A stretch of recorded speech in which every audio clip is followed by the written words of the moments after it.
Hello everyone, কেমন আছেন সবাই? আশা করি সবাই খুব ভালো আছেন, সুস্থ আছেন, আর আমরাও ভালোই আছি। আর আমার আরও একটি ব্লগে আপনাদের সকলকে অনেক অনেক ওয়েলকাম। তো আজ যেদিনের ব্লগটা শেয়ার করছি, এতক্ষণে ভিডিও টাইটেল দেখেই বুঝে গেছেন যে সেদিন হসপিটালে ভর্তি হয়েছিলাম। তো সকাল সকাল ফ্রেশ হয়ে ঠাকুর পুজোটা আগে সেরে ফেললাম। এখন আর কি ঠাকুরের আশীর্বাদ মাথায় নিয়ে এবার হসপিটালের উদ্দেশ্যে রওনা দেব। গোপালকে একটু মন ভরে দেখে নিলাম, জানি না আবার কতদিন পর গোপালের সঙ্গে দেখা হবে।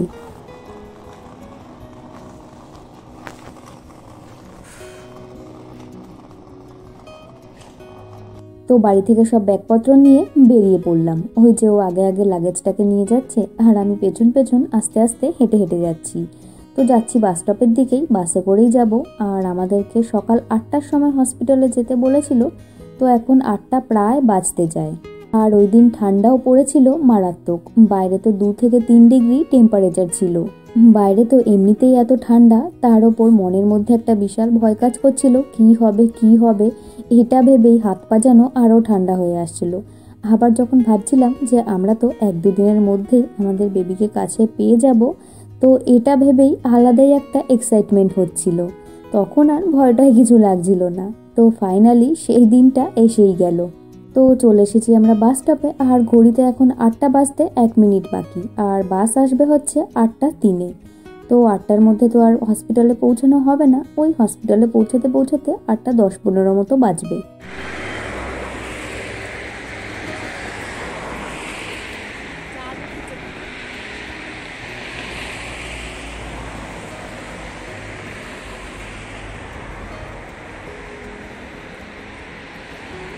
তো আমাদের বাস চলে এসেছে আর আমরা বাসে উঠে পড়েছি। আর দেখুন না, ওই দিন বাসে আমরা দুজন ছাড়া আর একটাও লোক ছিল না, পুরো বাস একদম ফাঁকা। তো বাসে তো বেশিক্ষণ সময় লাগে না, ওই 4-5 মিনিটের মতনই লাগে। তো চলুন তবে হসপিটালে গিয়ে দেখা হচ্ছে।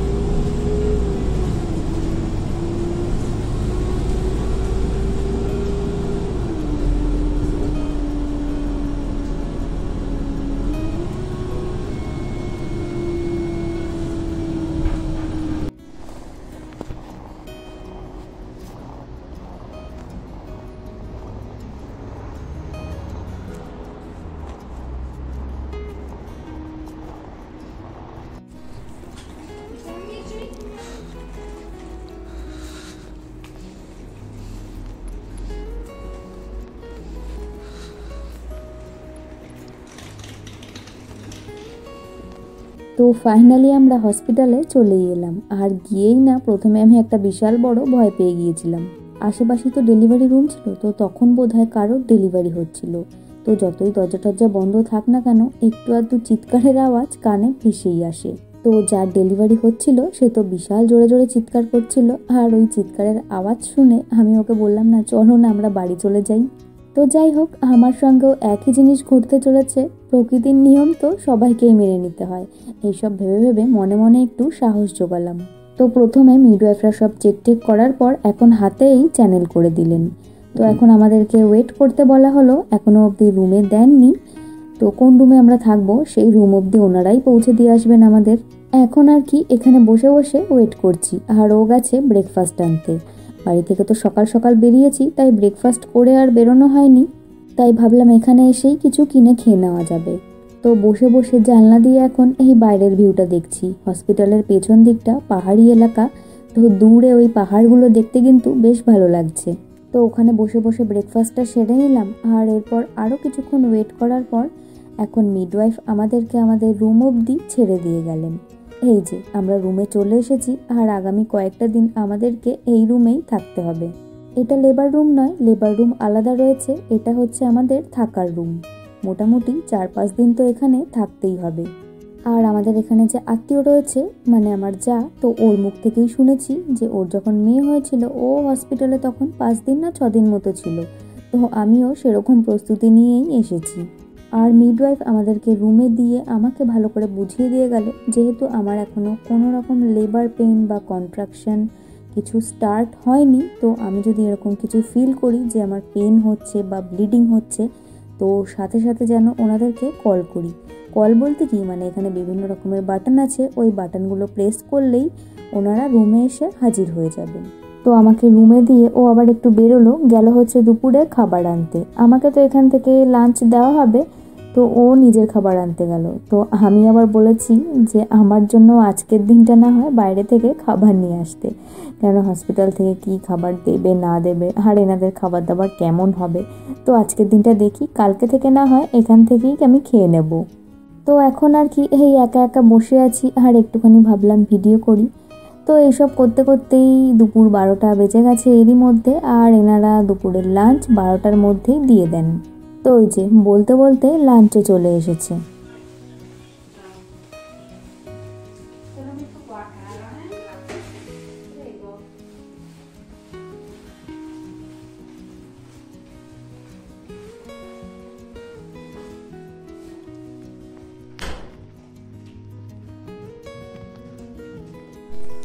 তো তো গেছে খাবার আনতে বাইরে থেকে, তো এখন আবার এসে লাঞ্চ দিয়ে গেল। এই দেখুন লাঞ্চে কী কী দিয়েছে, সেদ্ধ সেদ্ধ খাবার দাবার, এগুলো তো দেখেই আমার খেতে ইচ্ছা করছে না একদম। তো লাঞ্চে দিয়েছিল হচ্ছে একটু রাইস আর একটা বয়েলড ভেজিটেবল। তো এই সবজিটা দেখতে না অনেকটা বাঁধাকপির মতো, একদম ছোট ছোট বাঁধাকপি মনে হয়। তো এগুলোকে ব্রুসেলস স্প্রাউট বলে। তো এটা তো আমি সুপার মার্কেটে অনেক দেখেছি, কিন্তু আজ অবধি কোনোদিন না ট্রাই করিনি। আর ছিল হচ্ছে একটু চিজটা এনারা প্রতিদিনই খাবারে দিয়ে থাকতো, লাঞ্চে ডিনারে বলুন সবসময় চিজ থাকতোই। আর ছিল হচ্ছে একটা আপেল। তো চলুন খেয়ে দেখা যাক।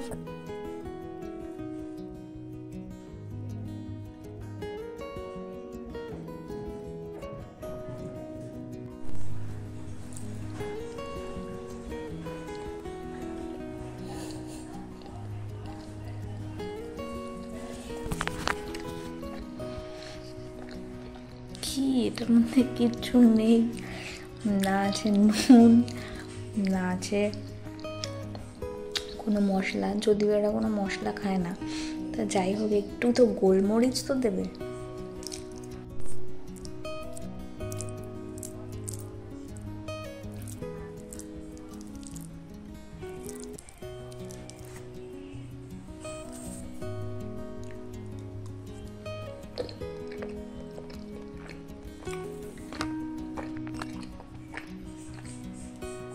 তো টমেটো দিয়ে একটা রাইস বানিয়েছে, টমেটো আর মাশরুম।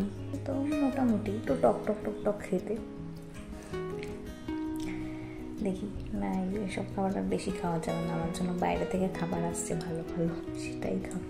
তো হসপিটাল থেকে আমাকে যে লাঞ্চটা দিয়ে গিয়েছিল ওটা তো আমি খুব বেশি খাইনি, ওই 1-2 চামচ টেস্ট করে রেখে দিয়েছিলাম। ভেবেছিলাম আমার জন্য তো বাইরে থেকে খাবার নিয়েই আসছে, তো আজকে আমি ওটাই খাবো। কিন্তু যেই না ও বাইরে থেকে আমার জন্য খাবার নিয়ে এসে হাজির, অমনি সাথে সাথে মিডওয়াইফ আমাদের রুমে এসেও হাজির। বোধহয় সিসিটিভির সাহায্যে এনারা সব সময় লক্ষ্য রাখছেন। তো যাই হোক, শেষমেশ উনি আমাকে বললেন যে ডেলিভারির আগে এই সমস্ত বাইরের স্পাইসি খাবার দাবার খাওয়া যাবে না। তো হসপিটাল থেকে যেটা দেওয়া হয়েছে ওটাই আমাকে এখন খেতে হবে। তো এখন আর কি ওই খাবারগুলো নিয়েই আবার খেতে বসে পড়লাম। তখন তো একবারে সব খাবার শেষ করতে পারিনি, আপেলটা রেখে দিয়েছিলাম পরে খিদে পেলে খাবো বলে।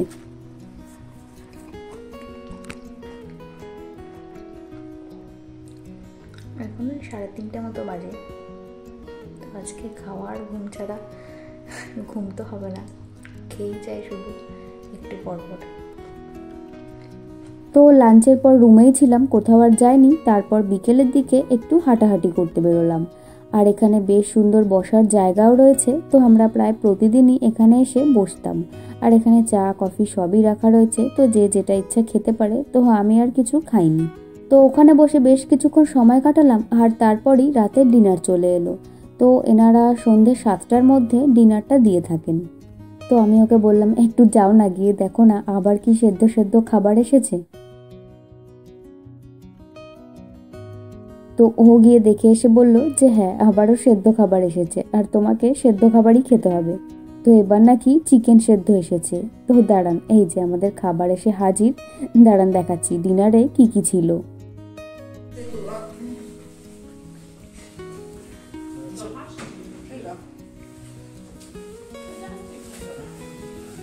তো এই যে ডিনারে ছিল হচ্ছে এক বাটি স্যুপ, আর এটা কিসের স্যুপ ছিল এক্স্যাক্টলি আমি বলতে পারছি না।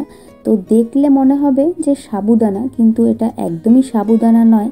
এটা হচ্ছে ছোট ছোট গোল গোল মতো সাবুদানারই মতো দেখতে এক ধরনের পাস্তা। হঠাৎ করে দেখলে মনে হবে এ তো সাবুদানা, কিন্তু একদমই সাবুদানা ছিল না ওটা।